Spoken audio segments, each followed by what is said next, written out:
2012 година едно от най-големите предизвикателства в световен мащаб е да се гарантира безопасността на храните за нарастващото население в света, като се осигури устойчивост на производството, търговията и консумацията на храни.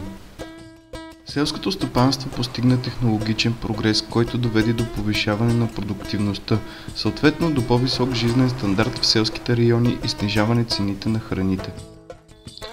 Напредъкът в сектора се съпътства с нарастваща загриженост за безопасността на храните, здравето на работещите и биоразнообразието, застрашени от интензификацията на земеделието. Успешният преход към биологичното земеделие започна от серия научни експерименти през 50-те години на миналия век и достигнало в наши дни до промишлена продукция, възлизаща на 40 милиарда евро. До голяма степен се дължи на тази загриженост, консуматорът е готов да плати повече за земеделие, което гарантира съхраняване на агроекосистемите и избягва употребата на агрохимикали. Хората, които разработват политиките, също оценяват социалната и икономическата стойност на такава производствена система, която генерира ползи за околната среда, като опазване на агробиоразнообразието и снижаване нивата на въглеродните емисии, елиминира необходимостта за заетите в сектора да боравят с пестициди и не налага за данъкоплатеца допълнителни разходи за опазване на околната среда, например за пречистване на замърсените води.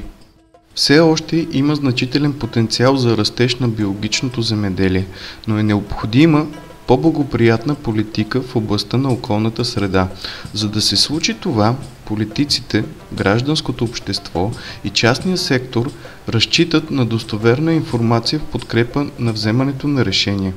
Биологичното земеделие е ясно дефинирано като вид производствена система, основана на принципите на устойчивото развитие. Тази практика осигурява опазване чистотата на почвите и екосистемите и здравето на хората.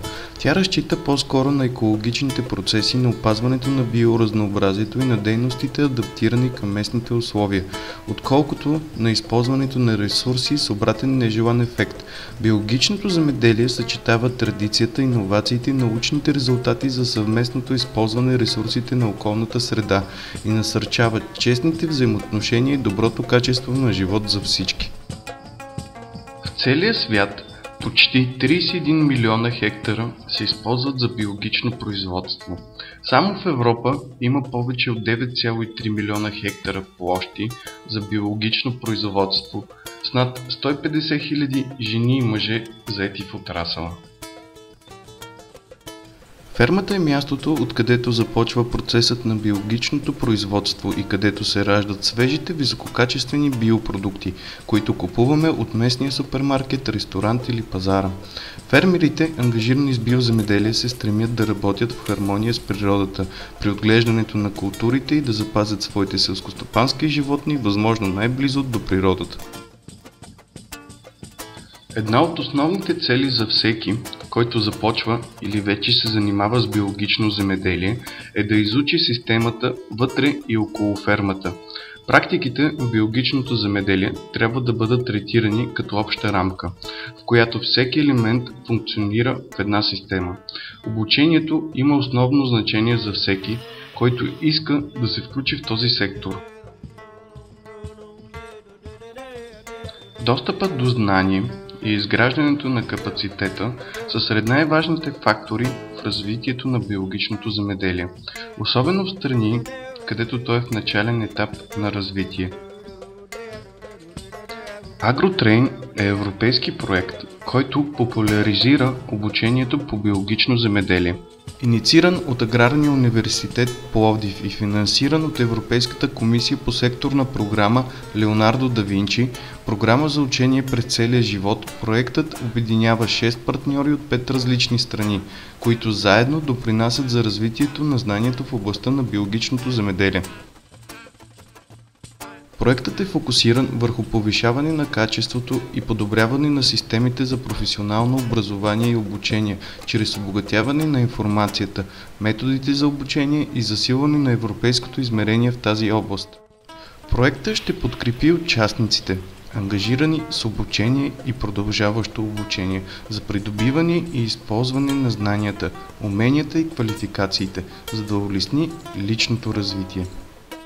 Проектът AgroTrain ще предложи най-новите методи и достижения в биологичното земеделие, за да се улесни работата в този сектор и да се подготвят добре квалифицирани професионални производители.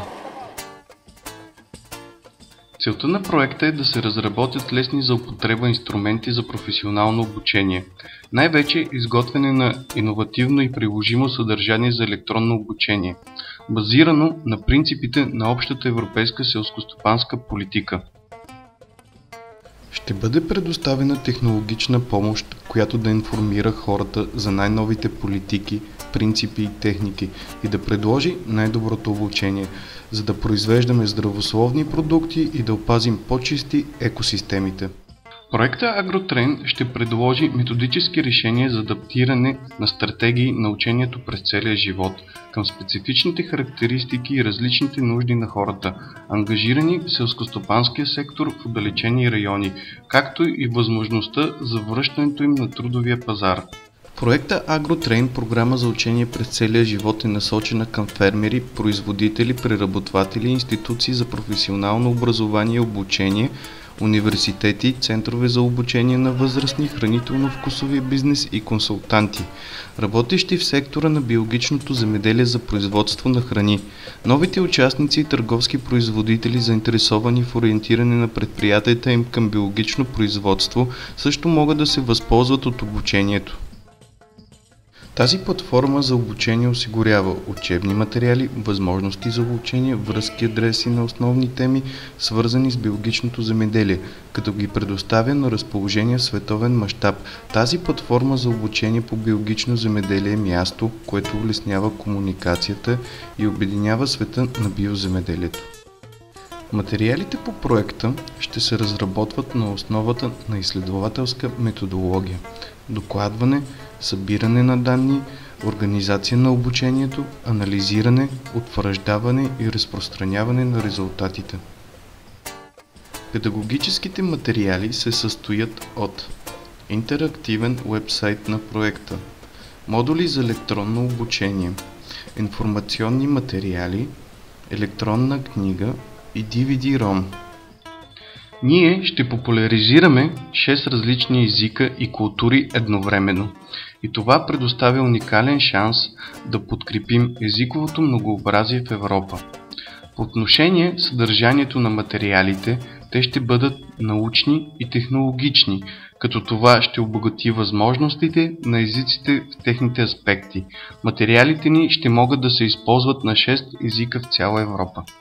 В резултат на това, нашата целева група ще бъде в състояние да обедини натрупания опит и подкрепи новите инициативи в света на биологичното земеделие.